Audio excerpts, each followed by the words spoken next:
बिस्मिल्लाहिर्रहमानिर्रहीम अस्सलाम वालेकुम व्यूवर्स। उम्मीद करता हूँ कि आप सब खैरियत से होंगे। अगर तो आप इस चैनल पर नए हैं तो चैनल को ज़रूर सब्सक्राइब कीजिएगा और बेल आइकन को लाजमी प्रेस करें ताकि हर नई आने वाली वीडियो आपको जल्द अज जल्द मिल सके। उम्मीद करता हूँ कि आपकी प्रिपरेशन जो है वो बहुत अच्छी जा रही होगी और मेरी दुआ है कि अल्लाह ताला आपको कामयाब करे और आपकी जो नेक ख्वाहिशात हैं उनको पूरा करे। आज की हमारी वीडियो जो है वो बहुत ज़्यादा इंटरेस्टिंग होने वाली है और इसके अंदर आपको बहुत ज़्यादा कुछ सीखने को मिलेगा और ऐसी गलतियां जो आप एमडी कैट पेपर सॉल्व करते दौरान करते हैं उससे आप बच सकेंगे और इंशाल्लाह ताला मुझे आप दुआओं में याद रखेंगे। तो चलते हैं जी अपने पेपर के ऊपर और फिर मैं आपको बताता हूं कि आपने जो बबल शीट है उसको कैसे सॉल्व करना है, टाइम मैनेजमेंट कैसे करनी है और कौन कौन सी गलती से आपने बचना है कि आपका पेपर जो है वो एक्सपेक्टेड से कम नंबर ना आए बल्कि एक्सपेक्टेड से ज़्यादा नंबर आए। तो चलते हैं जी अपने पेपर के ऊपर और फिर मैं आपको सॉल्व करके बताता हूँ जी। तो आपके पास 200 MCQs वाला जब पेपर आना है, बबल शीट आनी है, तो आपने बबल जो है वो कैसे फिल करना है, किन किन गलतियों से बचना है, इसके बारे में हम जानते हैं। ये देखें जी, अगर तो आपने बबल फिल करना है तो आपने बीच में से शुरू करके ऐसे नहीं फिल कर देना, इस तरह जो है वो बाहर निकल जाता है और बहुत ज़्यादा जो है उसका बुरा इम्पैक्ट पड़ता है और यकीनन ये मशीन के अंदर भी जो है वो सही तरह से चेक नहीं हो सकता। ठीक है, ये आपने एक गलती से गुरेज करना है। अगर तो आपका गलत लग गया है तो आपने जो है उसको वाइटनर करके या उसको जो पेज को जो है थोड़ा रब करके ख़राब नहीं करना। ठीक है, क्योंकि वो आपका जो है गलत ही तस्वर होगा। उसके बाद जो है आपने एक के दो ऑप्शन नहीं लगाने, ये भी आपने ख्याल रखना है।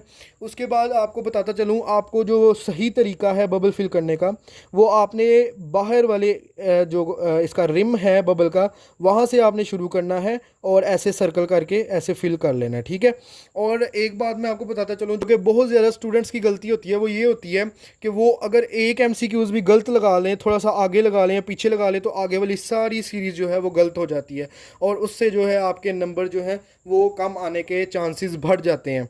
तो आपने क्या करना है कि आपने अगर पेपर सॉल्व कर रहे हैं, और आपको टाइम मैनेजमेंट के बारे में भी बताऊं कि आपने स्ट्रेसफुल नहीं होना पेपर के दौरान। स्ट्रेस में ये है कि आपने अपने पेपर को 3 राउंड्स में डिवाइड करना है। ठीक है, पहले राउंड में आपने वो वाले एमसीक्यूज करने हैं जो आपको पुख्ता तरीन याद है, जिसकी फ़ोटोकॉपी आपके जहन में बैठी हुई है कि इसका यही है, आपने वो करने हैं। पहले राउंड में आपने वो फिल कर लेने हैं।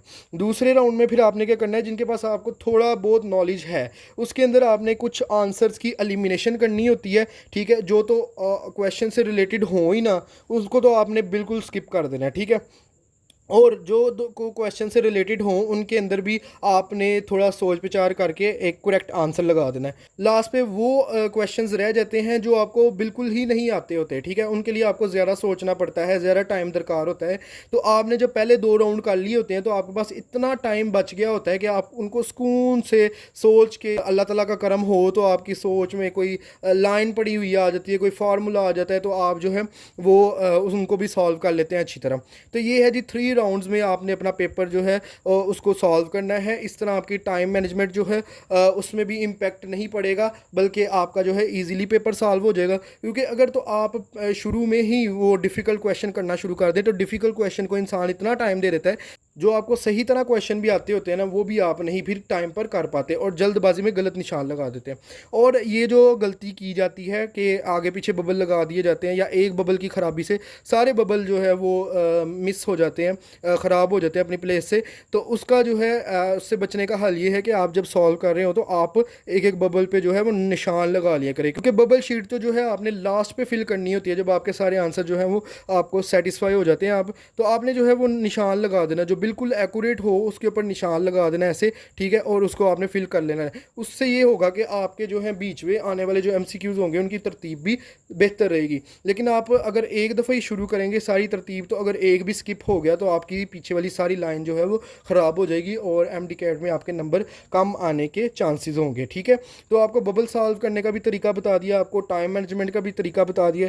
फिर भी अगर आपको कोई भी क्वेश्चन हो तो आपने जो है वो कमेंट में पूछ लेना है, आपकी अच्छी तरह रहनुमाई की जाएगी। और ये बबल शीट जो है आपने डाउनलोड कर लेनी है और इसके ऊपर ज़्यादा से ज़्यादा प्रैक्टिस करें। ये जो लास्ट डेज़ हैं इसके अंदर आप बबल शीट के ऊपर प्रैक्टिस करें और अपने टाइम मैनेजमेंट को ज़्यादा से ज़्यादा तवज्जो दें उसके ऊपर। जी, तो व्यूवर्स उम्मीद करता हूँ कि आपको अच्छी तरह समझ आ गई होगी कि कौन सी प्रिकॉशंस जो हैं वो आपने जिनका ख्याल रखना है और जिनसे आपने बचना है। उम्मीद करता हूँ कि आपको ये वीडियो बहुत अच्छी तरह समझ आ गई होगी। ये तरीक़ाकार आपने अपनाना है अपने पेपर के दौरान, ताकि आप माइनस से माइनस गलती से भी बच सकें। ठीक है, फ़ी अमानिल्लाह, अल्लाह हाफ़िज़।